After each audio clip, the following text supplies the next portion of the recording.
Yeah, replacing my deck belt on my 16G Gravely has proven to be not so bad as long as you got the right belt. And I'm going to show you where that identification tag is for your belt. So when you call to get a belt for it, it ain't got to be a guessing game. They want the model number.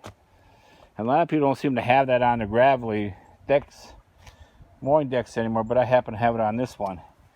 And it's right there. You can see the 885006 is the model number. That'll get you the belt pretty quickly. It goes for about, I think, $70 something. But this is only my first time replacing it, so I've had this thing for years, and it's a good running machine. But taking it apart, you got to take, most people that have them know you got to take this thing off here with 4 bolts. You got one here, and then 2 up front here, over there and there. And then you got your little spacers in between. When you take those off like this, and you just got to make sure that you put those back in as you reassemble it once you get the belt in place. The pulley design is pretty simple and straightforward. It is right there, but you cannot do it with this on, because you got to get in here with your belt and you got to have this all loose. Otherwise, you'll never get your belt in there. So other than that, I'll let you know when I get the belt on. And pretty straightforward to make sure, well, you got it broke down this far that all your gears, your pulleys are all in good shape and they're greased up good. And I've already went through and greased all my fittings up, and then you got the fittings right there by the drive shaft for the center pulley. And other than that, this is all sealed up good for here for the drive shaft part.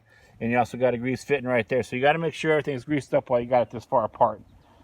Other than that, I'll continue once I get the belt on, and I'll splice this together. All right.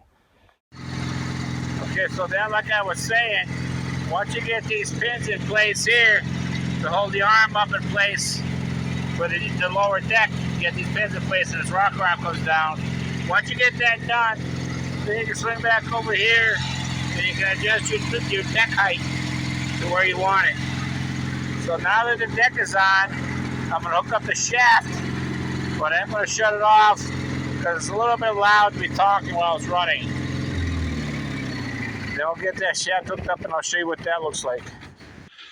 Okay, so now I completely attached the drive shaft there after I greased it all up. So everything's good to go. It's all attached to the deck, and everything's double checked, and everything's good to go. All the pins are in place. So we're going to start her up and see how she mows the lawn.